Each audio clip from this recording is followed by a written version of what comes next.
Hello, everyone. Welcome to the Live with Red Dot Diva session for Sunday. And do you miss me? That's because I haven't been on for quite some time, and I've been very busy. So, I have a lot of adulting things to do, and I wasn't able to plan for Live with Red Dot Diva for quite some time. And I also had to go for a company trip, which I didn't quite like.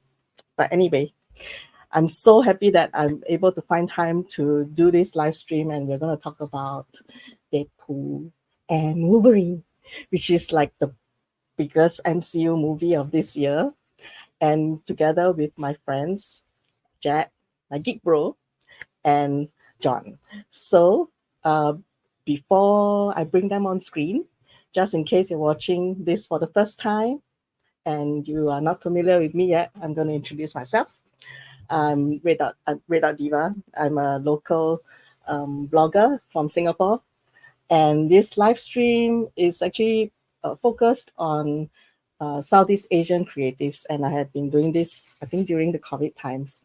So from time to time, if I'm able to get an interesting guest, and they're not necessarily based in Singapore, I have guests from Malaysia, Philippines, and we talk about really geeky stuff and things that they are going to release, like their new comics or some new films, even. I know of a guy who does action films in Singapore, and variety of things and creative stuff like that, which I felt that our Southeast Asian talents should be known to more people around the world. So that's how the Life with Red Dot Diva started. But also, as a geek, sometimes I feel that there needs to be an outlet where we want to really discuss about the things we are excited about. And we have been doing movie reviews from time to time as well. So today's movie review and movie recap is on Deadpool and Wolverine. And I'm going to bring my guests on the screen right now. And the first one is my geek bro of many, many years, and we bump into each other all the time. Here's Jedd. Hello, Jedd. Hi, Tina. Thank you for having me on. So the last time we did a video like this that was also with John, who is the other guest today, was about a year plus ago, and we talked about The Flash. Yep. So similarly, multiverse adventure, but that one is from the other company, and this is from Marvel. To quickly introduce myself, my name is Jedd. I am a film critic and writer. I used to write for F Movie Magazine. That was Singapore's only movie magazine for a while. And So the dearly sad. departed F. Yep. I wrote for InSing. Also no longer exists. You'll see a pattern here. I currently write for Chris World, which is the in-flight entertainment magazine of Singapore Airlines. And then I've done some work for Emirates' magazine as well. I do a little bit of guest lecturing, film studies guest lecturing in Polytechnic, and I have also been on the radio. I've done a bunch of other writing stuff, including like corporate video scripts, things like that. So yeah, movies my first love, and I've known Tina for a really long time. We met each other doing press for Singapore Comic Yes. Con, then Yes. known as Singapore Toy Games and Comics Convention Yeah. in STGCC. 2012. Yes. So they took the T out. Yeah, so Tina came to John and Actually, I like they should have taken the G out for quite the some time G. because There's a G was whole other missing. conversation. So Tina came to John and I like a few months ago and was like, "This is going to be the big movie. Do you want to talk about it?" And I'm very excited to talk about it. I saw it Tuesday, so we'll see how much I can pull Yeah, out you from got it. the movie Yes, preview. I had to get my yes. ticket. I'm sorry. Disney, give Tina tickets. As if I have influence with Disney. All right, we're gonna bring John on screen as well, our second guest for today, and he's a really comic book nerd. So anything to do with comics, please, you can ask John questions. Hi, Hello, hi. Yeah, John. thanks for inviting me again. My name is John. As Tina said, I read comics, manga, manhwa, light novels, webtoons, everything. And I'm excited to discuss this with Jedd and Tina from the perspective of a comic book reader in the comic book movies, and actually also might talk about the journey from the history of comic books because it has come a long way. Yeah. And so I think I haven't really kept up, but I've been so busy as well this week with a couple of other events to attend. But then I saw on Friday midday in US box office, it was already a record 180 million plus opening. So I'm supposed it's going to be like 200 plus by now for the weekend. And that's really huge for this year, especially after COVID. I think some of the movies haven't been performing very well in the US box office as well. So, this is what everybody's talking about right now. And I know some people got to watch the movie as well at SDCC because they were in San Diego and they had a special movie screening event. So they were able to watch the movie there. And then there was a Deadpool and Wolverine panel as well. So quite exciting for those people in San Diego. Sad that I can't attend that convention for many years. I hope I can get back there one day, but let's see. And when I was, I think I watched it on Friday, and I'm living in a little suburb in the east. For those who are not living in Singapore, and the theater was full. It was actually booked full the day before, the 2 days before.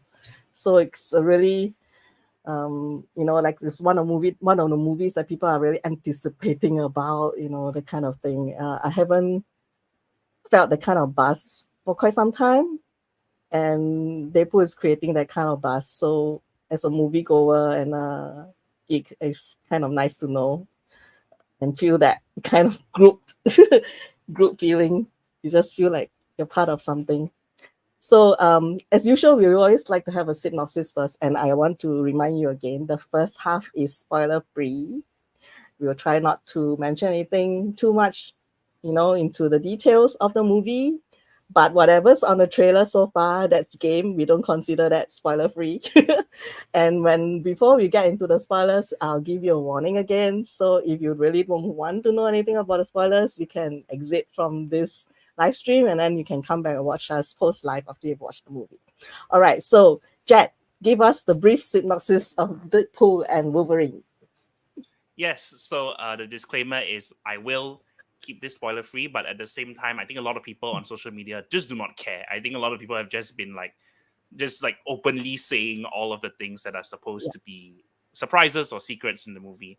So this is the third Deadpool movie, following after Deadpool in 2016 and Deadpool 2 in 2018. So it's been a longer gap in between Deadpool 2 and this movie. So the events of this movie take place about 6 years after the events of Deadpool 2. So Wade Wilson Deadpool, played by Ryan Reynolds, is now retired. He's formerly a mercenary, and we know him as a wisecracking, fourth wall breaking Merc with Mouth. So now he is living a quiet life as a used car salesman alongside his friend Peter, played by Rob Delaney. And he's having a birthday party where all of his friends are there, including characters who died in Deadpool 2, but through shenanigans, they are back. And he is suddenly pulled out of this birthday party by the TVA. So the Time Variance Authority are a watchdog organization that monitors the timelines and the multiverse, and they are the central organization in the Loki TV series on Disney+. So we meet the TVA agent Mr. Paradox, played by Matthew McFadden, who explains to Deadpool that Earth 10005, which is where all of the Fox X-Men movies take place in, is scheduled for deletion. And in fact, he is going to speed it up. And there's a specific reason why that world is in existential danger. So Deadpool says, no, all my friends are there. I will not let this world be destroyed. And he decides he needs to find Wolverine, Logan, played by Hugh Jackman, to accompany him on this mission to try and save his world from deletion. So along the way, they have adventures in a realm called the Void, where they meet various interesting characters who have been rejected from their home realities and cast out there. So that is my synopsis of Deadpool movie. So I know we all watched the other two movies, prior to this one. Did you have any expectations when you were going to watch this movie? Yeah, John, go ahead. Really, John? My expectations and anybody that listening, would... and anybody who's watching us live, you can kind of comment as well. We can see you on our Facebook and YouTube. All right, I John. think I didn't really have that much of an expectation. I think I expected it to be as silly as the first two. Not much of a plot. Just Deadpool doing Deadpool things and trying to worm his way out of trouble that he got himself Yeah, into. yeah, yeah. Yeah. That's what I thought as well. I have to confess, I'm not a Deadpool fan, and I didn't fully enjoy the two movies. Although I will still watch and be entertained somewhat, but I'm not that much into the dude kind of jokes. So, but I can understand if people like that. I don't, judge. It's just that's not my preference. But so I only watched one trailer. I didn't even watch the X-23 trailer before I went. So I I just was decided to watch disappointed that one they put trailer. her in the trailer. I still don't think they should have Yeah, done it. I think it would have been I more impactful if she wasn't featured in the trailer. Yeah, because Daphne Yeah, it Keane has been was. Andrew Garfielding the past few months. Andrew She Garfield is a denied. Yeah. So I went in with kind of like just like, okay, I thought this movie would be interesting, talk about it. It's been a while since there's been a movie with so much buzz, and I enjoyed it because I think like what John said, right? It actually had a plot. Yeah. And it actually had a plot, and there was there was gratuitous violence, and all that kind of thing which came with it.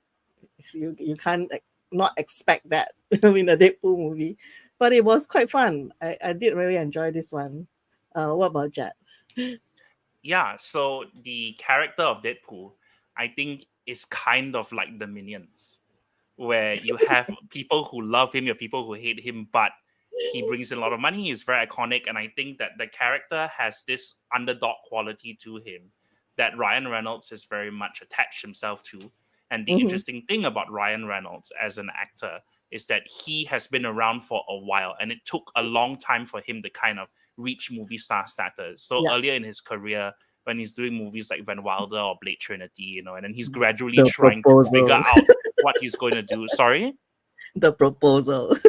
Right, the proposal is '09 already, right? Yeah, So, Van Wilder's like '02, Blade Trinity is '04. So yeah, he is kicking around for a while. And he first plays the role of Wade Wilson in X-Men Origins Wolverine in yeah. 2009. And so that is a movie where the fans were unhappy with the treatment of Deadpool. And Ryan Reynolds himself was also very vocal about his agreement with that. And so since then, he's been trying to redeem himself. And, there's, of course, the rumor that he played a role in getting the test footage leaked. And test I footage think that's animated by Tim Miller of Blur Studios. I So think he he's, admitted that recently. more or The less, last right? week. Basically. Yeah. And that was what gained momentum Yeah, for a Deadpool movie to be yeah, greenlit. And Deadpool in 2016 was a huge risk. So I think that this movie, the third Deadpool movie, is a victory lap for Ryan Reynolds, where he has yeah, now reached a point where he can get away with anything. And he can do all sorts of things in this movie that he wouldn't have been able to do in the first movie or even in the second movie. And it is also paying off like the mock feud that he has had with Hugh Jackman, where they poke fun at each other and make fun of each other, on red carpet and interviews on social media. And it was this hope that somehow there would be a Deadpool and Wolverine team up movie. When obviously the big obstacle standing in the way is that Logan died at the end of Logan in yeah. 2017. And that movie was built as this is a Hugh Jackman's fond farewell Final, yeah, finale. to the role Yeah, he has played for 17 years. He's yeah, never going to be Wolverine again, hang up the claws. And he's back in this movie. And I think the way that they do it, obviously, not everyone is going to be on board with it. But also, I think people are so happy to see Hugh Jackman as Wolverine that they don't care. Especially in the costume, Right. Seeing him in the bright yellow costume. Everybody has been So, waiting for that for a long you time. can call me. so I think that is one element, like what John is saying about the costume, of the way this movie is being marketed as. These are all the things you want. These are the things you've always wanted. We're going to give you the things you've always dreamed of. Yeah, And yeah, I think that is the feeling that a lot of fans have had. And yeah, what I like about the movie is that it's very rewarding if you have been following the development history of Marvel movies for 20 plus years. If you have no space for useful information in your brain, just like me, and you've been keeping track of, okay, these are the movies they've been planning to make. These are the movies that went through, they changed directors or changed actors, that kind of thing. And this is paying off on that. And I think the function of this movie is a funeral for a former era of Marvel movies. Yeah, right. Because, Yeah. and this was very funny because when I was trying to remember what was the last Fox X-Men movie, I got it wrong multiple times. At first, I thought it was Apocalypse, and then someone corrected me, it was Dark Phoenix, and another person said, actually, it's New Mutants. So that universe has not had a real send-off because That is true. obviously they're closing the book on that. Yeah. And the X-Men characters are going to be integrated into the MCU. And the question Correct. has been, how are they doing that? Are they recasting? Are they recasting some? You know, because we have seen little hints of the X-Men in the MCU, but we also don't know what the strategy is. Yeah. If they introduce the X-Men suddenly, how have the mutants been laying low for however many years, you know, when Captain America and everyone else was active? Or are we doing what they just announced in Fantastic Four, where it is a parallel universe and then they jump over into the mainline MCU? So this movie is a funeral for Fox X-Men. And I thought that was a very interesting approach. I mean, that is really hinted in the trailers, right? When we saw them in the void, and there was With this the logo of 20th Century Fox. Right I think that was the first like set photo that came out. Was them fighting each other in front of the stone. You know, this it looks like the statue of Ozymandias, right? In the poem by Shelley. And X-Men is so well loved by a lot of people based on the cartoons, and then to see them come to life in the Fox related movies, you know, on X-Men, regardless, even though they are not the very good ones, they are still as a whole, the characters and the movie franchise is well loved by most people who know about X-Men or read the comics or watch the cartoons, you know. So it's kind of like bittersweet lah. And to see Wolverine be the one, because he's such a huge star, even though actually in the comics he wasn't, right? Like he wasn't the main character that much in the beginning. Okay, so for the comics, right, Wolverine is very interesting because a lot of people will argue whether he's actually the X-Men in the X-Men or not, because he's always been very reluctant to be part of the X-Men, even though he's always in the X-Men. So lineup but and everything. The universe, and Hugh Jackman really made it his own. It was so difficult to, you know, not think of Wolverine and Hugh Jackman together. Then so to see him do this send off, is really bittersweet. I mean, there are other things that we'll say during the spoiler section, but that's generally how I felt. I mean, Jedd, you mentioned a lot about Ryan Reynolds and how this will connect to, you know, the feeling of MCU evolving as well. But personally, what did you like about the movie? What did I like about this movie? Yeah, so I think what they're talking about of how inseparable Hugh Jackman is from Wolverine. You know, it was like he was a last-minute replacement for Dougray Scott. Dougray Scott was originally cast as Wolverine, and then Mission Impossible 2, in which he plays the villain, ran over time.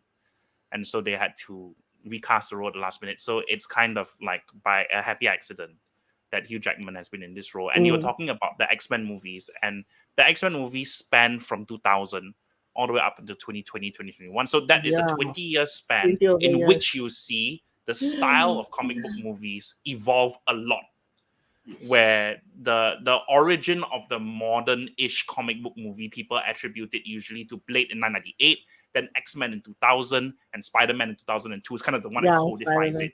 So, but then there was a time when people really there was no solid formula, right? Like when you think of a successful comic book movie, there are examples of Superman in 78, right? There's Batman in 89. But then figuring out that formula was something that I would say has only really cracked with the Sam Raimi Spider-Man in 2002. And so I agree. The X-Men movies represent this huge period of evolution and transition for the subgenre of comic book movies that sees comic book movies become very, very popular and successful, and then sees people kind of like get a bit tired of them as well, and then exists parallel to the MCU and then Disney buys Fox. So the whole premise of this movie is what happens after Disney buys Fox. So you need to know that going in. Like I like the kind of like cheeky inside baseball thing where it's rewarding you if you have some knowledge about how the movies are made and the background, and because Deadpool can break the fourth wall, so he knows about contracts. He knows about how much actors costs. He knows about schedules and timelines and things like that. So I think what I like about this movie is it plays in the sandbox of we can do whatever we want because we are not bound by the laws of, or you cannot have this character in this movie because this character is owned by somebody else. Yeah. So there's like the no rules, whose line is it anyway? The points don't matter kind of feeling. And have that on a large scale. Like you're talking about the box office numbers of this movie. To me, it's insane that a movie, this is going to be a humongous movie, right? This is probably going to be one of the biggest movies of 2024 with an R rating. And there are things in this movie that you cannot imagine studio executives saying yes to 5-10 years ago. Because, and I was thinking about this, right? This is the 20th anniversary of Catwoman from 2004, directed by Pitof. And that movie is very much symbolic of a time of comic book movies where they took the name of the character and nothing else. So Catwoman is not even Selena Kyle in that movie. Halle Berry plays a character called Patience Phillips, was invented for that movie. So the movie started off as being, we're going to do a spin-off for Michelle Pfeiffer's Catwoman from Batman Returns, and then morphs and mutates and becomes this thing that has no connection to any of the Batman comics at all, right? And so now we are in an era where it's kind of the opposite, where you want every minor background character in the movie to be somebody that people recognize from other movies or from the comics. You want to reward that kind of fanaticism, people pausing, paying attention to detail, all the YouTube videos where there's a red circle. Now the movies are made with that in mind. And the danger of that, of course, is that you could alienate the wider audience. But this movie says we don't care. We don't care about alienating the wider audience. You ask your nerd friends and they will happily explain to you. And this is going to do amazing business as a pretty niche, with a movie with a lot of niche little things in it. That was what I was going to mention as well on another question. We'll come back to that point. But another thing what I liked about the movie was actually Emma Corrin portrayal as Cassandra Nova. She's such an interesting, she has such interesting physicality about her and her features as well, a very soft voice, but yet with evil intentions. Couldn't draw my eyes away from her every time she's on screen, and I'm just a bit sad that she wasn't more on screen. I don't know how you felt Emma about Corrin, like they're such a talented actor, and a very interesting thing is that this makes this makes 2 for 2 for Princess Diana's from The Crown for villains in MCU movies, because Elizabeth Debicki was in Guardians of the Galaxy, right, as Aisha. So which is very funny because she's the older she's the older Diana, and then Emma Corrin is the younger, squishier. And it's a very clever choice of villain, and John can give us a bit of background of like who Cassandra Nova is, because I didn't even mention the character in my plot synopsis, but Cassandra Nova is the ruler of the Void, is the ruler of this realm where all the rejected characters are. So John, who is Cassandra Nova and how does the movie use his character? Okay, so Cassandra Nova, canonically speaking, she is the anti-version of Charles Xavier. A lot of people call her his twin, and I do believe in the movie they do say that she is the twin of Charles Xavier, but she's not necessarily a twin. She was born from the innate the potential of Charles Xavier. So his genetic potential gave birth to this opposite self that he would have to fight in order to achieve greatness. So it's a lot of like destiny and everything. And in the comics, she tries to kill him in the womb, and him detecting that she's an evil entity, he kills her with his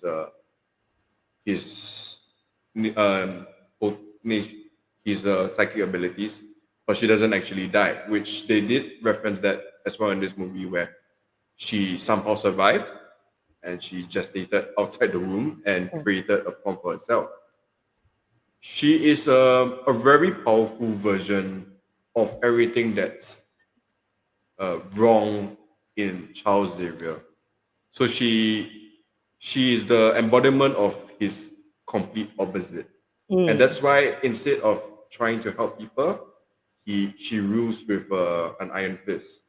She Yeah. rules with fear. And it's a great testament to the actress, even though she appears for such a short period of time. Every time she appears on the screen, you feel the imminent threat looming just from her standing at a distance. She Standing doesn't really there. need to say anything. You feel, and that's really impressive. Yeah. So I really like the the term portrayal. the term they gave her in the comic was Mumu Dry, and I don't think they want to include that in the MCU because the MCU is complicated as it is Yep. from the start until now. Now they're trying to add cosmic entities and the TVA. It's already getting more complicated as we Yeah. go. Correct. Yeah. And Yeah. this Yeah. complication is a factor in why people are losing interest in the MCU.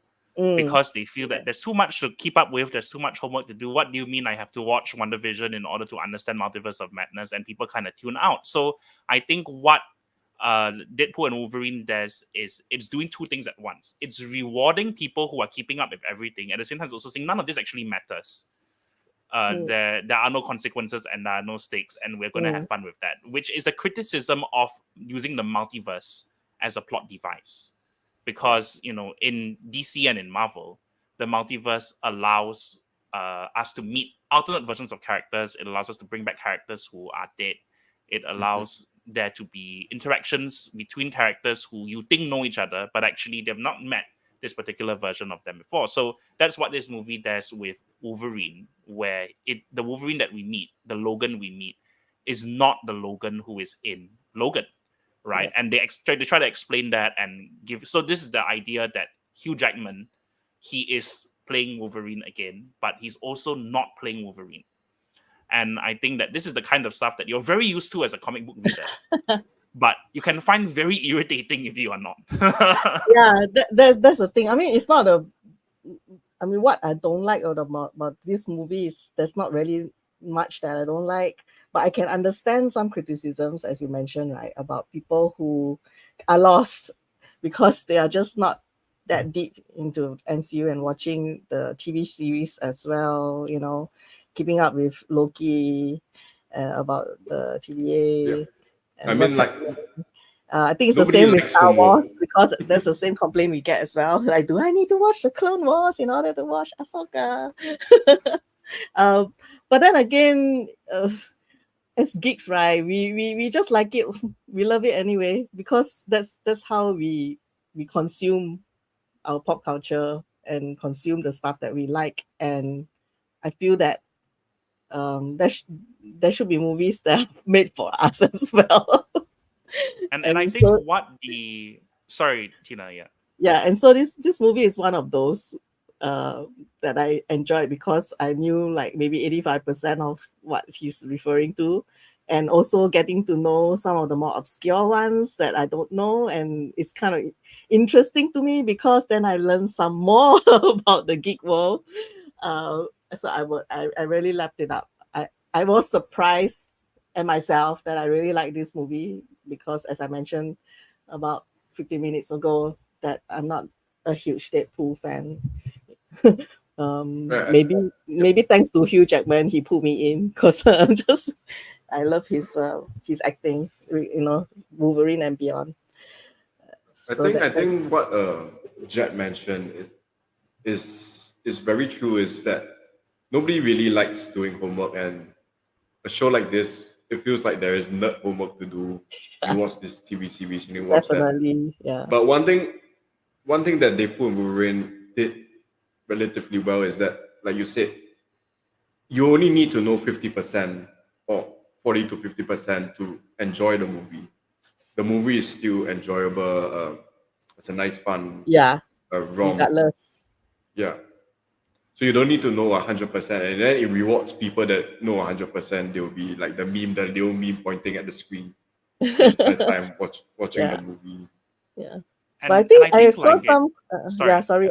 I think I saw some remarks that it was kind of all what's happening on the screen. The fighting between the two of them is quite pointless in the end. Like, what's this going nowhere? But then this is Deadpool, so I think being kind of pointless is the thing. So I don't feel that I didn't feel that that was a valid criticism in the end.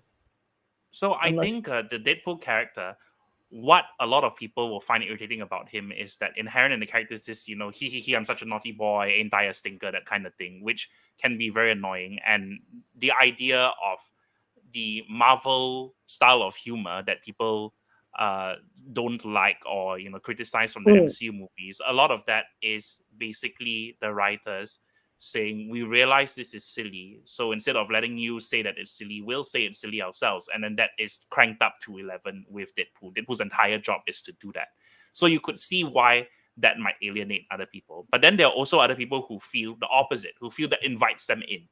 Like, yeah. it is nice to feel like you're in on a joke. And the 20 years of X-Men movies have been trying to make sense of a very, very complicated comic book history.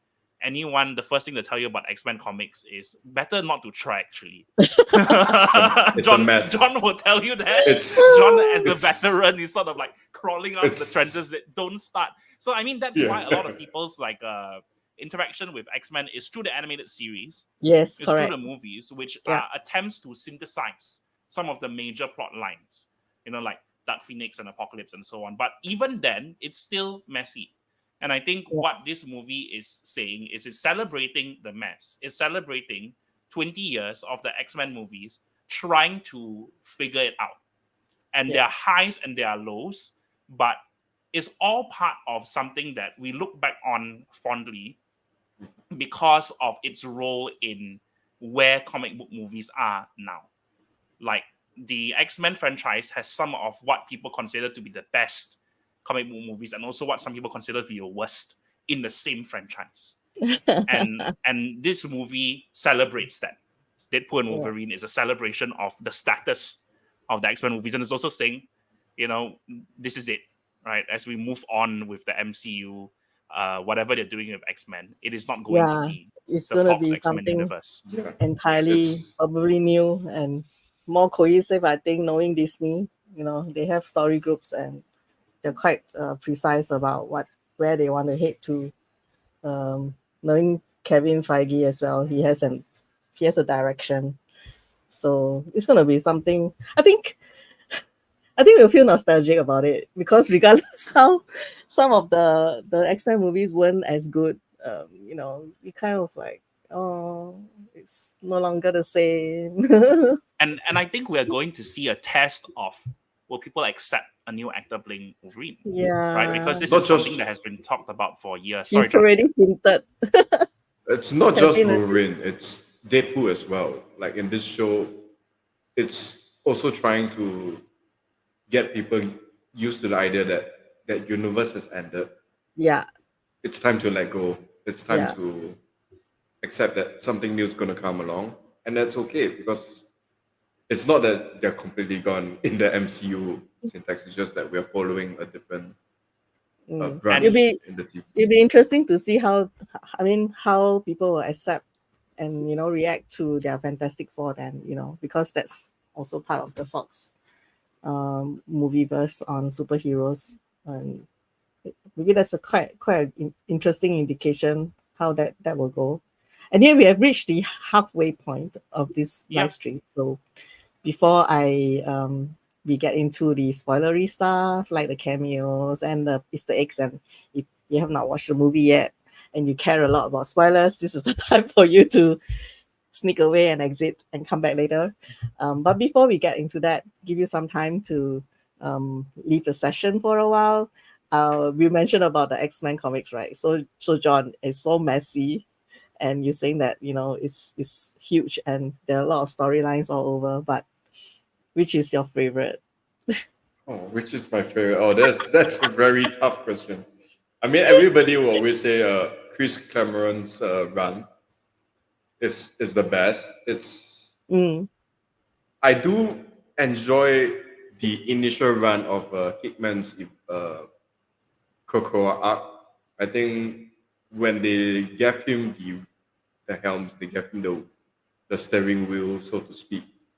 It was setting up to be a very interesting world, and then they took it away from him, or he lost interest in it, and it just went off the rails as it always does. And talking about X-Men, why it's very messy, it has actually rebooted again. The world, there's a completely new universe in X-Men, and I'm still not clear on what the current canon is. Yeah, but Chris Cameron, that would be my favorite. Yeah, I think everybody kind of like, go for Chris Cameron's run. Yeah. He's So like when Chris Claremont wrote attached. the book, was it drawn by John Byrne? There was he worked with a few artists, if I recall, but John Byrne was one of the main artists. All right, so it's time to talk about the cameos and Easter eggs, and there's so many of them. Before we get into it, people are going to be pedantic about what is a cameo, and we know this is a term that we use to refer to a surprise appearance, regardless of the length. Correct. But a lot of the cameos are supporting characters. So surprise appearance, because some people get into the semantics of what is a cameo and what is not. Which was your biggest surprise cameo? Chris Evans for me. Chris Evans? Yeah. Chris Evans. They were very smart with that. Like that, the Chris Evans cameo is a joke that a fan would have written. And so I think that is part of the fun of it, is seeing the filmmakers think like the fans. Where obviously they prime you to expect that he's going to play Captain America. Because on the TV screens and the TVA, there's a whole range of scenes of Captain America in the MCU, and we set up that Wade idolizes Captain America. So when he sees Chris Evans, obviously he thinks he's going to be Captain America, and then Chris Evans says "Flame on," and the whole theater freaked out, and it was very, very funny, and they were kind of smart about it because the game was very funny. It was very good, yeah. So they're in like this Mad Max wasteland, so he's wearing like a shawl, so it covers the top half of his superhero costume. So it's vaguely a blue suit. Yeah. It could be either Captain America's costume or the Fantastic Four costume. And so when he goes to Flame on and burns off the cowl, the burns off the shawl, it reveals that he's Johnny Storm. Yeah, and he has been Captain America way longer than he has been of course. Human Torch at this point in time. So your mind is already, in terms of context, your mind's already you always thought leaning towards interesting. And it requires Chris Evans to have a sense of humor about himself. Yeah, right. So yeah, I like that he was. That was my favorite. So that was my favorite cameo. Yeah, for me it was actually the Wolverine. I didn't expect Henry Cavill to be in it. Okay. I expected this to be your favorite. Well, if people don't know, he's based on an action figure by Hasbro. Because you thought it would be somebody else, you see. I never thought that he would cross over. Betrayal. But anyway. The funny thing about this, right, the Wolverine, is that I thought it was a shit post. Because there was a lot of rumors that he would be playing Wolverine when Henry Cavill officially announced that he was no longer part of DC. And then there was a lot of rumors about this. And I thought, like I said, it was just one of those joke posts. Yeah. I thought that was going to be Joe Manganiello. I thought when he turned around, it was going to be Joe Manganiello. Because that's another name that has been rumored for Wolvey. Yeah. Look, they look quite alike from the back. Right? Yeah. I think I think this is a good segue for John to take us through the Wolverine variants that are seen in the montage of Deadpool hopping through the multiverse. Yes, because I'm not so familiar with all the Wolverine. Yeah, I'm not so familiar with all these different Wolverines in that really quick montage.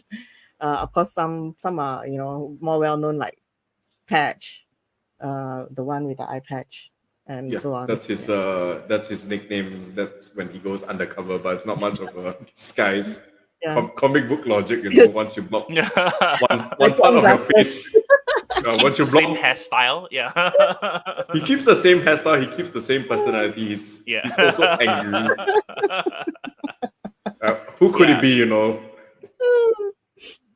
Okay, so one thing off the bat, the short Wolverine where he's small.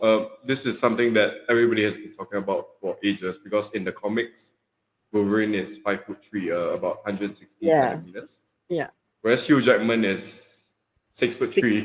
6'2", 6'3" is about 190 centimeters tall. So that was a fun one. Yeah, Hugh Jackman has a story about he has a story about how he actually wore the Logan costume on the Comic-Con floor and walked around as Logan, and someone went up to him and said, "Dude, too tall."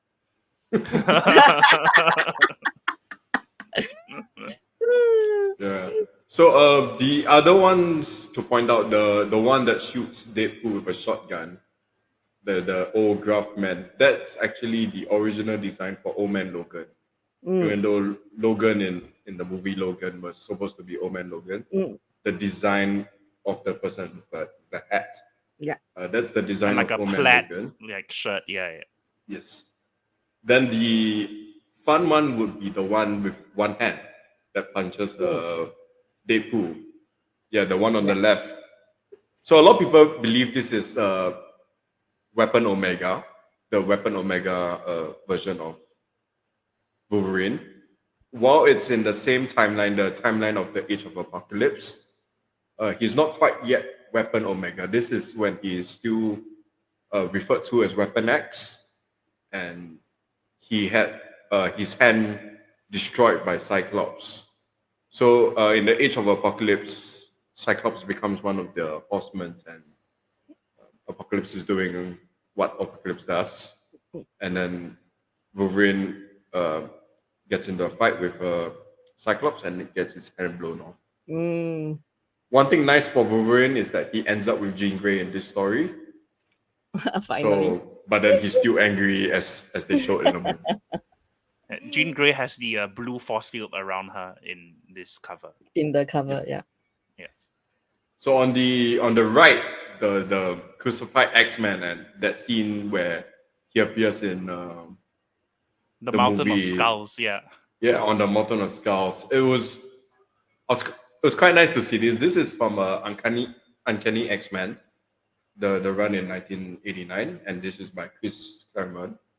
So the art is by Mark Silverstream, and this issue is considered one of the darkest issue in the entire run for that time period. It takes place in the future where a lot of the X-Men has already died. So this is just one team of X-Men left, which is Wolverine, Storm, Psylocke, and a few others. In this scene, in this issue, he's tortured by a group of Reavers, and then they crucify him on the X, and the rest of the comics takes place through visions. And we've seen a version of the Reavers in Logan. Yes. And then he's reminiscing. The issue does end quite nicely.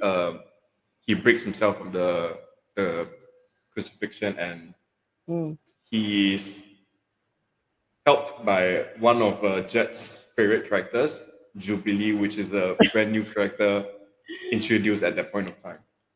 So that was a really nice, very nice bunch of cameos. Yeah. One of the things that that people feel is a little bit regrettable about the X-Men movies is they replaced in the earlier movies Jubilee with Rogue, where the sort of like kid sidekick of Wolverine, that role is filled by Rogue instead of Jubilee. And Jubilee, when she's introduced later, she has a cameo next to, but then when she's introduced properly, played by Lana Condor, has a very small role. She faints and she's small out role. for half the movie. And they on screen. And they really use the most simplified version of her powers, which is just to make fireworks. Yeah. Yeah. So thank you so much, John. So there is a montage where Deadpool goes through the multiverse to find a Wolverine, and he finally finds a Wolverine who is kind of like close to the Logan version, where he is down and out. He's the last surviving X-Men. He is haunted by failure, and he's referred to as the most failed Wolverine. So, John, is this version directly from any of the comics? I don't believe so. I think this could be created for the movie. I don't recall, but the backstory of this Wolverine is he's similar to the original like Wolverine Prime. It's just that he walked away completely. He didn't come back. Mm. Whereas like Wolverine's entire relationship with the X-Men is that he walks away, but when And he they come need back. him, he does Yeah. rise to the occasion. Yeah. And So I yeah, think this one was created for the movie I to think they didn't show. even mention which universe he is from. He just dropped into this Yeah, and universe. they were trying to show that he will rise to the occasion, sort of assuming the mentor of Wolverine Prime. And one thing that is really interesting about this version of Wolverine is that the suit is a big plot point where for many years we have built up to will Hugh Jackman actually wear a yellow suit, because there's a deleted ending of the Wolverine, the movie from 2013, that shows him opening a case and it has the cowl and the gloves in it. Yeah. Right. So in this movie, Deadpool keeps bugging him about the suit. And it is like a sore point for Wolverine. He feels triggered by it. And finally he explains that this was something that the teammates, including Cyclops and Storm and Beast, kept convincing him to try and wear it. And he refused to wear it. But now he wears it to honor them after they've all died. Yeah. And it also pays off on the gag in the first movie where they're all dressed in their black leather costumes. And Cyclops goes, what were you expecting, yellow spandex? So I think getting the suit right was a big priority for them. Was a big priority for the costume designer and for the director and for Hugh Jackman as well, to finally give fans a blue and yellow Wolverine. And especially when he puts on the mask at the end. Yeah. And he has the white lenses and all that. And that is really tricky. I think it looks a little bit weird. Because you can tell, the eyes are CG, the bottom of his face is real. Whereas Deadpool, the whole face is covered. Yeah. So, but it's great, right? It's finally we got the suit and it looks good. Yeah, it looks good. One thing about the Wolverine mask that I always laugh is that if you look at it, it's basically two Batman faces kissing each other. And there is the bit, right, where Deadpool says it's like Batman except he can turn his neck. Yeah. Describes the mask. Yeah, so I guess another cameo or surprise appearance that I liked a lot was Channing Tatum as Gambit.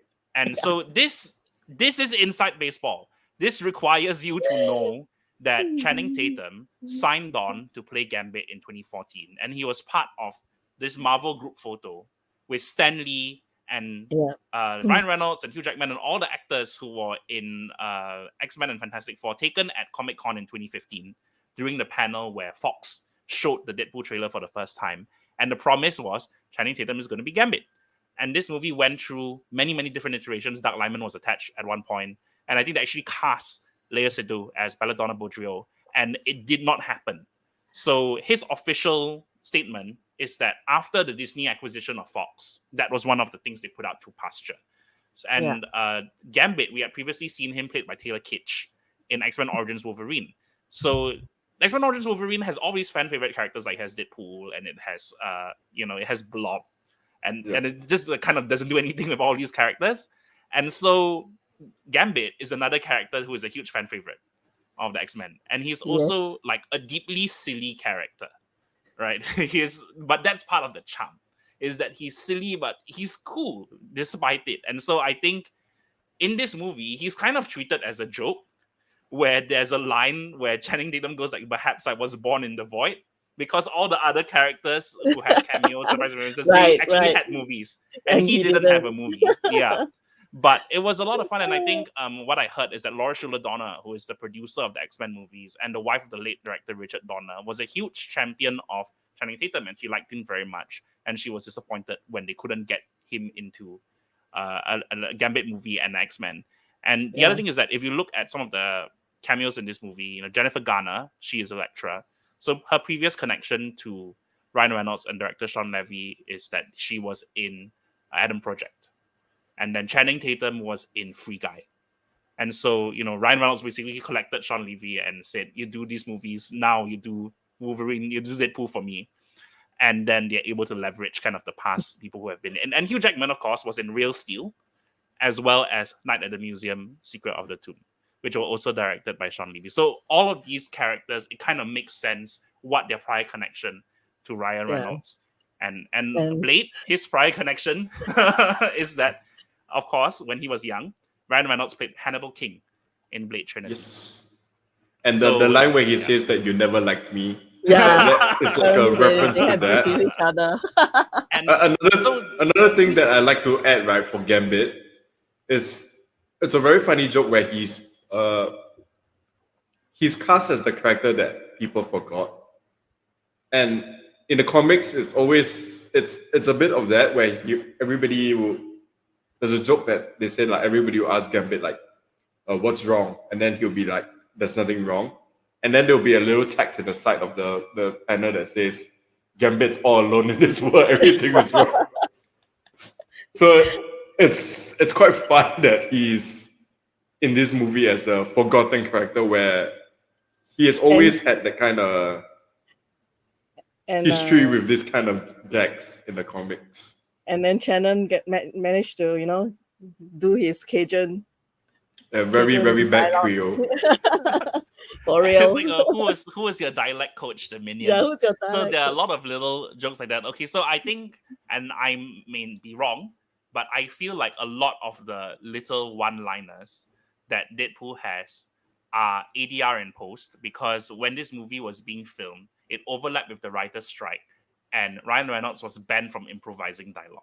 So I think a lot of what we see as improvised is actually him looping in post-production after the strikes had lifted. And I think, Blade showing up, he is the outlier because Blade was not from the Fox films. The Blade movies were produced by New Line, which has now been acquired by Warner Brothers. So there's a lot of all these beloved characters and movies that people wish there was a reboot, but you either don't get to see them anymore or they'll come up with a very new version somehow. And I want a DC version of The Void where it's Shaquille O'Neal as Steel running around, Ashley Scott as the Huntress, Halle Berry Catwoman. There'll be so many. George Clooney, Robin, Batman, There'll be so many. I'm not sure whether people know about the Deadpool core that appeared towards the end as well. And so there was this whole 100 of them, 100 of Deadpools of different versions. And I guess those who love the Deadpool universe would probably recognize more of them. So the first Deadpool variant we meet in the movie is called Nice Pool. Nice Pool. Not a thing, right? This Nice Pool is not a thing, right? No, I don't think a Nice Pool is a thing. It's just Ryan Reynolds with like a man bun kind of hairstyle. Yes. And I think I like the Van Wilder. I like the Van Wilder joke. That was very because funny. he plays Van Wilder. I think my favorite joke in the whole movie is when Nice Pool says, I can lightly tap on the fourth wall. Then he turns to the camera and says, the proposal. Yeah, the proposal. So his capabilities extend to just saying the name of a Ryan Reynolds movie. And of course, we also see Dogpool, and Nice Pool is Dogpool's papa. Dogpool's human. Dogpool. Yes. Okay, so... And, John, take it away. Yes. Wait, one funny thing is that the Deadpool core... It is an actual team name. It is an actual team name in the comics. It was created by Victor Gischler and Paco Medina. And the story is that the core was created by Earth 616 Deadpool after he was chosen to fight an entity known as the Awareness that's targeting the multiverse consciousness. And the reason why they approached Deadpool and all the Deadpool variants is because they are all crazy. And so they're immune to the awareness powers to affect your consciousness. So that was the whole thing. So the feel that speaks in the movie Lady Deadpool, she's played by Blake Lively, which is Ryan Reynolds' wife. Real life. Then Kid Pooh is played by his son, Inez Reynolds. They say Baby Pooh is played by his baby, but Yes. baby voices. So It's CG. I have doubts on that. Maybe Mary recorded. Poppins is Mary Poppins is also a real character, and it's played by an actual dog. It's Called played by a Peggy that was voted Britain's So ugliest cute. dog. There's a And word then- ugliest dog in Britain. And with like such And a then long the- tongue. Yes. So that's So part then of the the- celebration of like the rejects, Yeah. That's what like part of Deadpool's appeal. And then the floating head, the floating head Deadpool, that is voiced by Nathan Fillion, which is in every Yes. comic book movie ever. He's basically our generation's what's his name from Jay and Silent Bob. He's like Kevin everywhere. Smith, yeah, he's our Kevin generation's Kevin Smith, who's in like every nerd thing ever, just And appearing I think like randomly. Nathan Fillion has kind of grown into a bit of like a Bruce Campbell kind of Yeah. role of like Mm. people recognize him from other stuff that he's been Correct. in. For a long time people wanted him to be a live action Hal Jordan, and then now he's going to be a live action Guy Gardner in the Superman movie that James Gunn is making. Previously he was in the Suicide Squad, and he was in Guardians of the Galaxy as well. So he's the voice of Headpool, who has a little like spinny propeller. Yeah. And then the cowboy Deadpool, also known as Deadpool the Kid, is played by Matthew McConaughey. Yes. So I think maybe he had some speaking lines, but I couldn't really hear. Yeah. I'm willing to Then- bet he did not physically wear the costume. Yes. I think Blake Lively probably did. The So the two funny Deadpool variants that are actual characters and also appeared in the lineup is one called Canadian Pooh and Welsh Pooh, the guy with the big Welsh flag, and the one with with the the dragon, Canadian. right? Yeah. They're just basically Deadpools from Welsh and Canada. And then there's like a Cayman Rider Deadpool, right? There's like a Yes. tokusatsu looking Deadpool where it looks like a costume from a Japanese superhero show. Yeah. And the Yeah. whole Deadpool core fight scene is just like, the best example of there are no stakes, nothing matters, because they can all regenerate and heal except for Nice Pooh who dies. Yeah. And that is also where you get your Stan Lee cameo. He is on the side of the Oh bus. yes, I understand you on the bus. His And photo then on the the it's unique that one of the Deadpool appears, the one that shoots the dart. I was interested that he was actually part of the fight because his variant is known as Zen Pooh, and it's the version of Deadpool that has gotten Non-violent. Zen, Yeah. non-violent. So it's interesting that he's fighting. Yeah. So, of all these cameos, there's so many. I think some people will really want to watch this movie again just to catch the stuff that they miss. But do you think there were too many cameos? Number one, Yes. and how do you think this movie will affect the MCU going forward? I think we did touch that at the beginning, but just in case people miss that, we'll give our opinions on that as well. So, John, you do feel that there were too many cameos? Yes, it can. The first few cameos, when you have a bit of cameos, it can be really fun seeing Easter eggs and people like getting in the in joke.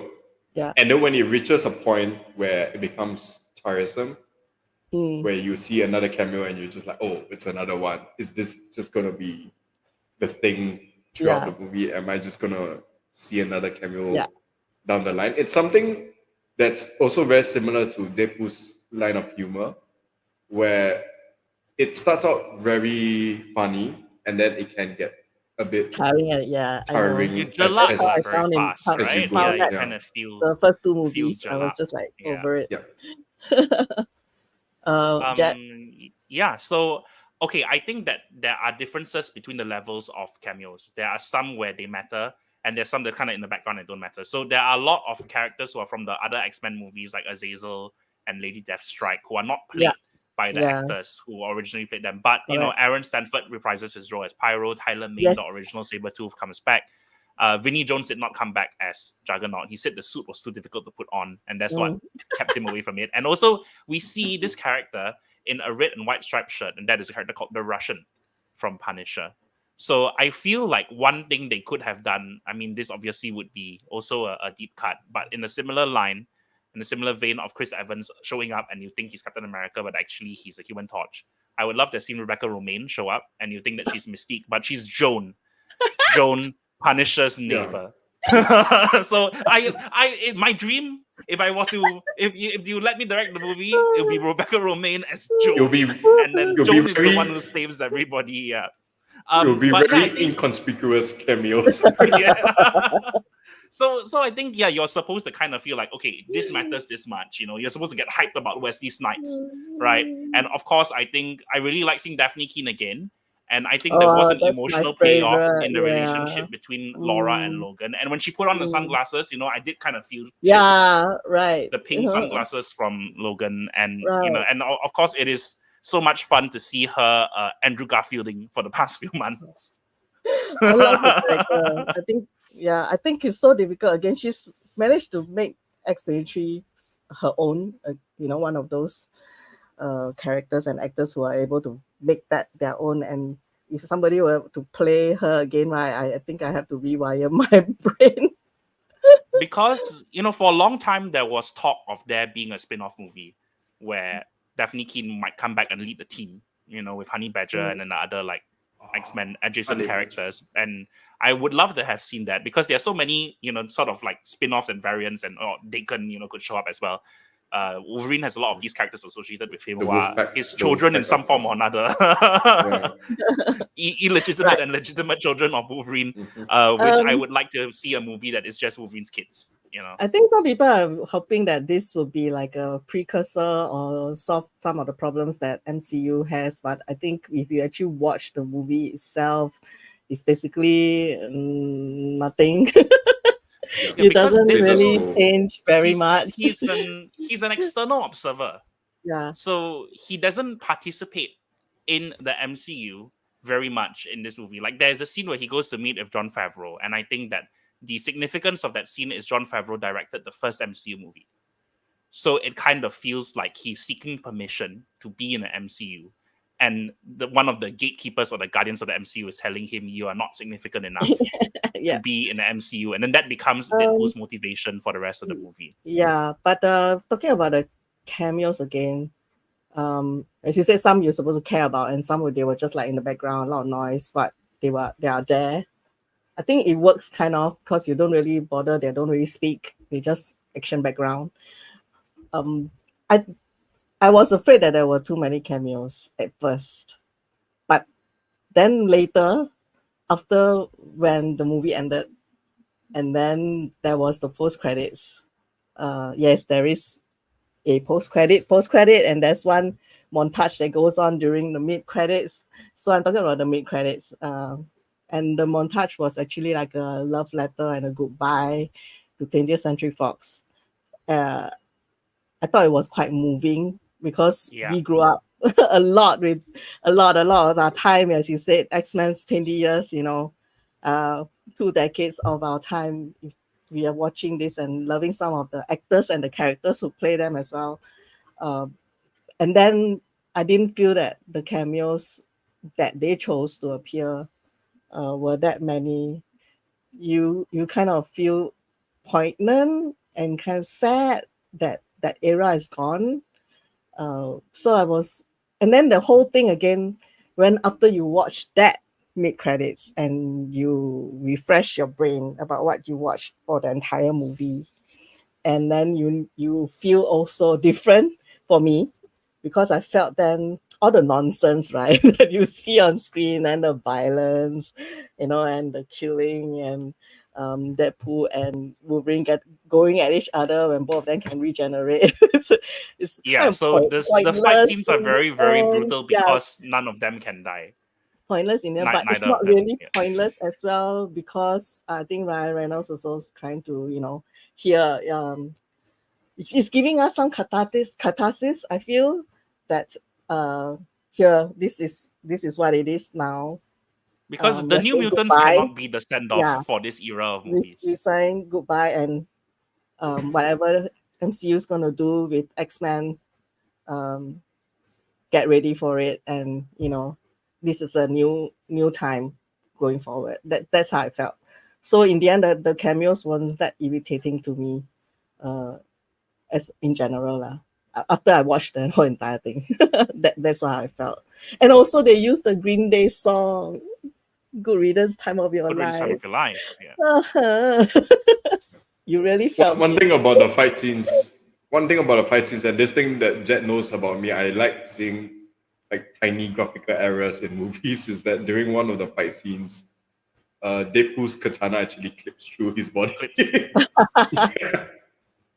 It's just a very silly mistake. I mean, these kind of things happen every now Yeah, I and then. think it don't happens. blame. I don't Yeah. blame. I I think don't blame almost the every movie you can graphics pick up person. something that during the edit, they don't pick it up at all.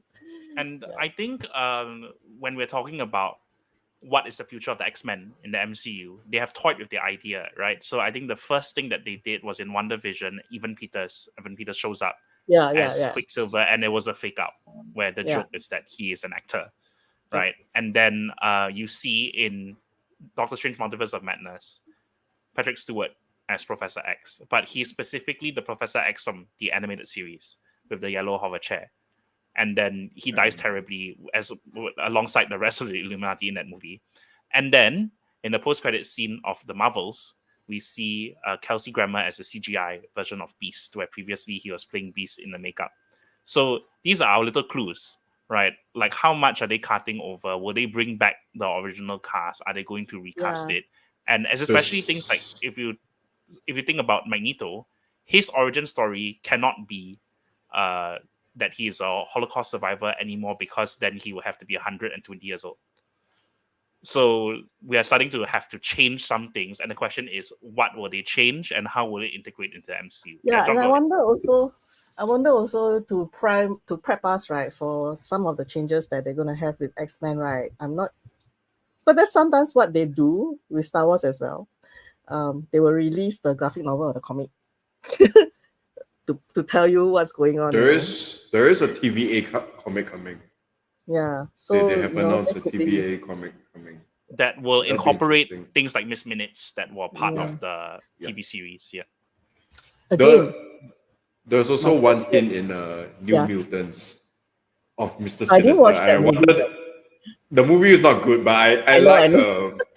Anya Taylor-Joy as Magic. Magic. I like Magic as a character, and the movie wasn't that great, but I think the characters played to the best that they could in the scripts. So I don't think it was a fault of the actors. I think it very much was a weak script. But there was a hint of Mr. Sinister. Like, they are all in this it's like orphanage. It's like a facility where they try to treat people with powers. It's run by Elisa Braga's character, right? Yeah. Yes, and it's revealed that she works for Mr. Sinister, and Nathaniel Mr. Essex. Sinister is also in the X-Men universe. So I wonder if anything will come from that. Most likely Because not. there was a post credit scene, right? I forgot which movie it was, but it was someone with a suitcase, a briefcase that said Essex Core. Yes, yeah. I also forgot which one that was. One of those things that they set up and they didn't pay off, and it's Mr. Sinister is one of the big X-Men villains whom we have not seen in the movies yet. So have been like quite recent, but not the last one. And he could be a way to introduce the mutants to the MCU as a geneticist that has been experimenting on people. So the mutants weren't there from the start because they weren't around, and then this person was the one that experimented on people that led to mutants coming about. That could be one of the ways that they bring in the X-Men and explain explain why they were missing for the past few movies. So when my question, I mean, I haven't read anything, or maybe you guys already know the answer. When Paradox was showing Deadpool why his world was in danger, and then he mentioned about the anchor being and all that, and he showed him some things that are happening on the screen, and then we saw Thor was crying, and then Deadpool keep asking why was Thor crying. I don't think that was answered in the end. Was that, or did I miss? No. So if I'm not wrong, Chris Hemsworth did not shoot a new scene for this movie. That is repurposed footage from Thor: The Dark World. Yes. Yeah. So that is digitally edited, and it was kind of like, so through the whole movie he thinks that at some point he will be dying in Thor's arms, but it is like gag and it's never like really paid off. Okay. It could be. So there's a few rumors for that at the moment. One is that it's something that might happen in the Secret Wars that's coming. Is it Secret? Secret Wars. Yeah. Yeah, Secret Wars that's coming. Yeah. The other thing is that that scene is fictional. It was created by Paradox to Convince Deadpool to. yeah, because the entire time they've been trying to trick him into thinking that he's the anchor, as in they tried to trick him at the start, and then they very much revealed it very quickly when they realized that he's Yeah. a moron.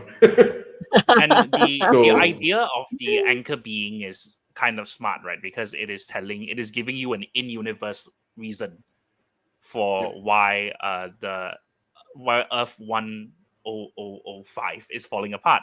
And we didn't talk about the opening titles, but the opening titles are a scene in which Deadpool exhumes the corpse of Logan. Oh yes. And it is a metallic skeleton, and then It's a he very uses key, very key the opening sequence. adamantium skeleton to kill the TVA troops while dancing to In Sync, and then In Sync. using the bones as bludgeoning weapons, and then there's like sexual imagery involved in it as is part of Deadpool. So there was a fan made post credit scene of Logan that was pretty good. A lot of people thought that this sort of like Mandela effect, thought they actually saw it in really? Logan, which shows Deadpool using How a good metal it was. detector to find Logan's corpse. So I do not know whether they acknowledge that is their inspiration, whether it is a coincidence, but there is a very, very similar short film that you can see online that is filmed as a fan film, but functions as like a post-credit scene of Logan. Wow, nowadays some of these fans are using all these methods to come up with fake trailers, or tributes and all that kind of thing, and you just don't know which is which sometimes nowadays. Anyway, we are actually past an hour, and We are have over talked time. a lot about the movie. Maybe we'll wrap up with one other question that I have, and then we'll kind of like say goodbye to everyone till my next live with Red Dot Diva. My question is that I'm not sure about now, but the movie was released for the press, and then when you look at Rotten Tomatoes or Metacritic, the critics weren't that pleased with the Deadpool film. I think it was lower than the first two, whereas I think it was 79 the last I checked, 79% on Rotten Tomatoes, and on the other side of the audience, right, it was like 97%. And you see that a lot in movies these days, especially like Star Wars related as well, because some audiences review bomb intentionally, whereas critically, artistically wise, it is considered a good film. And so there's this war between critics and audience lately that we don't usually see that much in the past, maybe because there wasn't Rotten Tomatoes in the first place. But what do you feel about this? Like, is this interesting or important thing to note when we are searching for a movie that we would want to watch and we are not sure of whether we want to watch or not? I mean, for us, we'll definitely go watch some movies. But for the casual movie goer, right, they might even look at all these sites to see which movies they want. And there's this huge disparity versus, the critics versus the audience. So at one point what of do you time, I think? was a professional critic, so I will answer this question as somebody who did I do want this. your answer. I honestly think that it is overblown. That there is, I don't think there's a huge difference between 80% and 97% because both are still trending positive, right? Because there are other movies where there is a much bigger gulf. So it is true that some critics may be looking for different things and audiences are looking for. But I also think the pool of critics now and the people that Rotten Tomatoes count their reviews, you have to look at the criteria. So there are a lot of different outlets. There are people who review movies on YouTube. There are people who review movies for newspapers. There are people who review movies for geek-centric websites. And if they hit a certain level of viewership or readership, they can submit their names for accreditation, right? So I think you need to also understand that Rotten Tomatoes, that number, in this case, 79 or 80%, is not a grade out of 100. It is telling you that 80% of the surveyed critics liked it. Yeah. And so liking it can mean 3 out of 5 or 5 out of 5. That is counted as like, because it is a binary system for Rotten Tomatoes. Whereas Metacritic, which I think this is a lower score, it's like 50 or 60. Yeah, it's the lowest right? score It's in counting Metacritic. that is aggregating the scores, which it was also like 60 something. different people have different metrics, right? So I think now a lot of the critics are actually people who grew up with this stuff, are nerds, are audiences.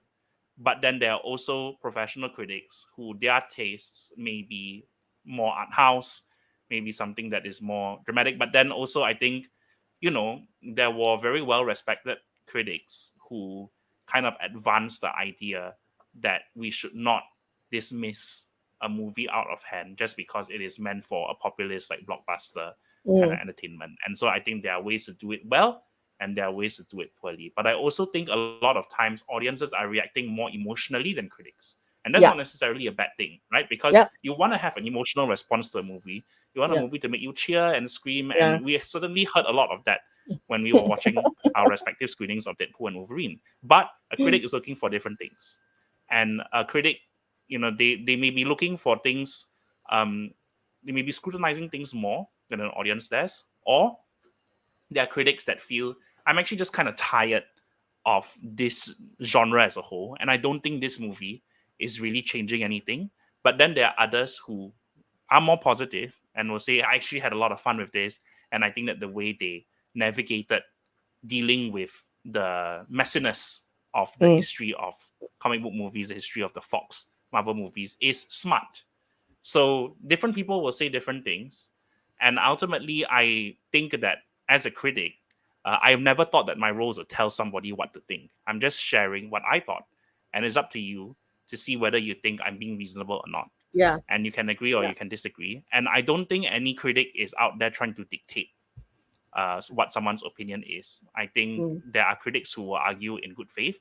There are critics who will argue in bad faith. But eventually, out of everybody, whether it's video or text, sooner or later, you will find someone who you will feel is reasonable. Obviously, you will not agree with them all the time. But you say, hey, actually, I think this person makes sense. And even if I disagree with them, if they like the movie and I don't, or vice versa, I still respect their opinion and I acknowledge that it came from a good faith place. So I think what we need to understand is when we look at aggregates, when you're looking at a number of Rotten Tomatoes, how did you derive that number? A lot of people don't know. A lot of people act like Rotten Tomatoes is one guy. Yeah. And I think that's why I wanted you to give your opinion on this, because I find that there's way too much emphasis on this, how much percent, or especially like some of the news outlets, they like to say, oh, the movie, the audience love it, but the critics hate it, or the reverse. And actually, it doesn't really matter too much, because I feel that you can read the critics to say, to read, to see what they say, and some points may be valid, but then it doesn't matter to you, right? Because your level of acceptance on whether this is important to you may be different. And it's also that for audience scores, there's no barrier to entry. Yeah, and anyone who has watched the movie can rate it. You don't even have to write a review. You can just go with stars. And of course, the nature is that you will count a lot more audience reviews than critics reviews, because the critics are also vetted. That's also like, it's like 100, 200 people versus 10,000, 100,000 audience reviews. So it is not a one-to-one comparison. Yeah. So if you're a fan who, getting very, I don't know, irritated by all this, like, just calm down. I think also we should give allowance to people who who do not feel the same way as you do, and it's so long as they're fair, you know, that's fine. I feel that's how I feel. Yeah. What about you, John? And yeah, go ahead, John. For me, I've always believed that people will like what they like, people will dislike what they like. It's okay. You shouldn't feel too upset to see like Rotten Tomato score being rated lower by critics, because sometimes a critic might be rating it on a different metric that you might be rating it as well. For example, like you say, art. They can see any Marvel movies and they can say that it's not art, and they would be correct. It's very mindless fun most of the time. And I believe movie reviews fall in like the same, it should fall in the same area like technology reviews or game reviews or any other reviews, where you read the reviews to form basic idea of what the product is, but then to really know what it is, you will have to buy it to see for Yeah, yourself, that is true. and then And come to your own conclusion. Yeah. So I think And it's you know, unfair yeah, to sorry, John. it's unfair to like condemn a reviewer just because they rated low on the things that Exactly. you like. Yeah. And if a person rated highly for everything, then what's the purpose of having Yeah. a critic? Where's the critical viewpoint? Like you don't get the overall sense of where the movie lies if everybody rates everything the same all the way. Even the movie creators, they don't know where they might need to improve in. They do not know where they have done correctly. So I think news outlet likes to pit audiences against Yeah. I find it's getting a bit annoying nowadays. reviews because Yeah. because the drama lets them create articles. They can say something like, "Oh, the scores are like that," and then a few weeks later they can say, "Oh, there's this clash happening." It just lets them do very lazy journalism, Yeah, which get the I'm not eyeballs. a big fan of. Me Yeah, and too. I Yeah. think a lot of times people are reacting to a number and they're not actually reading the reviews. They may not even read the quoted excerpts Yep. from that are the blurbs that are posted, Yeah. let alone reading the entire article. And the job of a reviewer is to, if they have the space, to give you the context. Where are you coming at this from? What is your prior relationship to this? You can have that in a couple of sentences. I always try to include that. And I think when you talk about how you're approaching a movie is art. Art is subjective. So I think the very first function of any review is as a piece of consumer advice. But rating a movie is different than rating a toaster. I can say the toaster overheat and explode, and that is not a subjective That's- opinion. It's an objective opinion. The toaster did that. But if you say, I don't think there are too many cuts, there are too many edits. Someone else may say the edits are so fast and makes it so energetic. So you can have two people responding to exactly the same thing and have opposite opinion, because movies are subjective, and because everybody is informed by their own experience, their own interaction with movies, the stuff they grew up, the stuff they watch, and everyone is coming at a slightly different point of view. Yeah. So there will be people who are writing reviews of movies like Deadpool and Wolverine who are around my age or younger and grew up with all these movies and have a deep emotional attachment, and so that brings something out of them. They have the nostalgia, and then they feel, oh, I love how much of a tribute this movie is to the movies that I grew up with. Or there could be somebody where they don't care, and so it's their job to tell you, I'm coming at it from this point of view. Yeah. I'm coming at it from this perspective. Another thing is that people forget how averages are calculated. If a score is 8 out of 10, right? It doesn't mean that every critic rated it 8 out of 10. 8 out of 10. The same way, if a score is like 4 out of 10 or maybe lower, it still doesn't mean that every critic rated it low. There might be critics that rate it high as well. It's just that because there's so many others that rated it lower, that the score gets brought down. I mean, that's how averages work. Yeah. So I think that's something that people also tend to forget, where they criticize all critics, but it's not necessarily all critics that may be harsh. It's just Yeah, I should think it's that very strange. It's most a very strange line in the sand to draw. And the most funny thing is that they always think that critics are paid to do this, yeah, paid to rate it highly. yeah, And if that is true, then why are we not seeing more 9 out of 10? Why are we not seeing more 10 out of 10? Or why are we not seeing more out of the other extreme where it's like 1 out of 10 or 2 out of 10 kind of thing? yeah.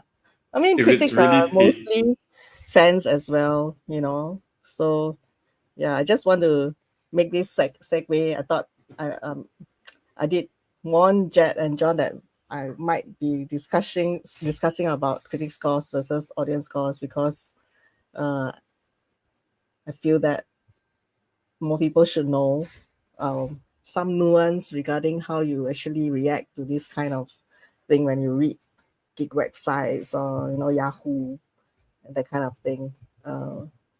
You Yeah, and I shouldn't get would say that triggered. if you are taking the ballpark at a glance numbers, critics and audiences are generally in agreement. Critics generally like the movie, and audiences generally like the Yeah, movie. It's just that based on exactly. the scores that are calculated, audiences seem to like the movie more. But just like what John said, critics are not a monolith, and audiences are also not a monolith. So I always try to say, rather than saying this movie was good or bad, I say I liked it or I didn't like it, and here are Yeah, my reasons. yeah, So because I'm fair. I'm not the arbiter, and I think a lot of people are scared that if they are confronted with a different opinion, it invalidates their opinion. That they are reacting, lashing out by saying I can't be wrong. But it's not a matter of wrong or right. Right? Different people have different Yep, reasons for what they came to totally their agree. conclusion. That's Yep. why you have like options. It's like eating food. Some people like pineapple, some people like apple. Who is correct? And There's no different one people that's can have correct. different reasons for why they liked it or didn't like it. And over the course of the past hour and a half, Tina, John, and I have given you our reasons for the things we like about this movie and the things we don't. And if Yes, you agree or if you don't, that's okay. Yeah. Yeah, that's valid. okay too. You're all valid. Yeah, we just thought that we'll share, and those who kind of like agree with us will have fun with this live stream, and you just create some more like a geek community that we can talk about these kind of things, and feel like we are part of a group and have Yeah, fuzzy and the feelings. success of this movie shows that caring about these things and kind of being preoccupied with the little details and having a fondness or nostalgia for the past movies is not a bad thing. And now I think like the people who make these movies realize that, oh, there is this affection that we can tap. There are Mm, people who miss and are fond of these older movies that at the yeah, time were not necessarily very well received. People were not falling over themselves about Elektra. But Elektra appearing in this movie does give people a nice there were feeling that cheers makes people feel actually. happy, right? Yeah. Yeah, yeah, When the yeah. Elektra movie in 2005, together with the Catwoman movie in It 2004, was is what killed women-led superhero movies until yeah, Wonder Woman, because Hollywood thought, oh, woman superhero movie didn't do can't beat well. the Oh, it must be people the who create problem. your movie. Yeah, So right. yeah, and I think like I was saying earlier in our non-spoiler section about the movie Catwoman and how that movie has no links to the comics. I mean, there was also a Punisher movie starring Dolph Lundgren where they didn't even put the skull on the shirt. So that era where the studios are scared of the iconography and the details of the comics is over, and now everyone is trying to see how much they can take from the comics and how much they can synthesize and how much they can give to the fans. And of course, there are ways to do it that are clumsy and there are ways to do it that are more elegant. But I think what we are seeing is that the people who make these movies are nerds, and Yes, that is a good thing. It's a good thing exactly. to make the movie when you care about it, but also at the Yeah. same time, it is possible to be so deep in the weeds and be so inside baseball that you make other people feel like they don't care. So I think Deadpool and Wolverine generally has struck a very good balance of being I agree. something that has a lot of little niche elements that we need a friend like John to explain to us, but also is a popular movie that a lot of people are going to watch, especially for Yeah. an R-rated movie. Yeah. And it's quite amazing actually. I think it's a feat for an R-rated movie. And I mean, I have to say again, probably the third time today, that I was surprised that I actually liked it that much. So, you know, if you are the kind that, oh, I'm not really into Deadpool, but this movie is just something quite special. I have Yeah, to say and that. really, Hugh Jackman, for like, does it cheapen Logan? Maybe, but am I happy he's here? Yes. Both things are true at the same time. Is All it right. nice to On that see note, him play Wolverine we're again? gonna wrap up. Yes. Yeah, because we don't want people to hang out around too long. It's a Sunday evening. You can just have a rest before you go for your work week. For those who have a lot of things planned up. So thank you for those who are watching us either live or later on you're watching us post live. I hope that the points that we raise and how we express ourselves, whether how much we like the movie and what are the things that we didn't really like, you could feel some of our excitement as geeks as well. And that you can probably join us again for the next movie reviewed or a live stream that I'm going to hold. I'm going to announce that shortly. I'm going to put the two guys off stage for a while, and I'm going to bring them back. So hold on, Jedd and John, don't leave the channel. So about the next live with Red Dot Diva, it's going to be a fast track one, because I'm not able to attend SDCC this for quite some time, but this year's SDCC seems to have a lot of exciting teasers and trailers and news that a lot of us care about. And so I just felt that I need to geek out as well.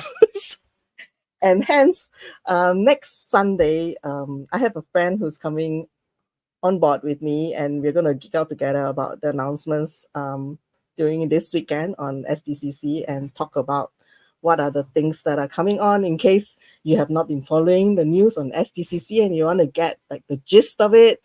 We'll probably provide you with some of those concerning the MCU or Star Trek, or maybe some other more obscure ones, and then we'll just like geek out together. It's gonna be a fun, like a release of things that accumulate, and you just want to talk about it. So I'm going to announce that on my Facebook and social medias, maybe with a date and time, and then you can join me watching it live as well, or post live if you prefer. But it's more fun if you watch us live, because you can comment and we can interact with you, and I would actually much prefer that as well. It's just more fun, and you feel as if like we belong to a larger geek community out there, regardless if we are just online. And so look out for the announcements. I may be planning some other ones during the rest of the year, but the announcement will come as well. So like my Facebook page, look out stuff on my Instagram. I think this too, because the YouTube channel is just like fun things. If you subscribe to my YouTube channel, there are geeky and non-geeky stuff, which is like fun things that I like to do for videos. But for more geeky stuff, look out for me on my Red Dot Diva Facebook page or Instagram, and you'll get the announcements on the next live with Red Dot Divas and other stuff that's happening. There'll be some big conventions this year. Gamescom Asia in October and SGCC in December. So I'll be kind of part of that as well, covering events on my own. I'm not paid to do this. I'm just going there as a geek. So I'm going to bring Jedd and John back on screen before we say goodbye. And I'm going to just flash probably some of their socials as well.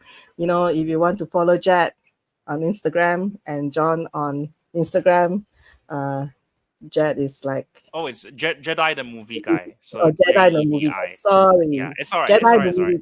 movie guy. Not Jedd the movie guy. Jedi the movie guy is and John is at Thought Dusk. Or you can just follow me and like me and ask me, and I'll give you the actual handle as well to follow them. And we're gonna say goodbye right now. Any last words, Jedd and John?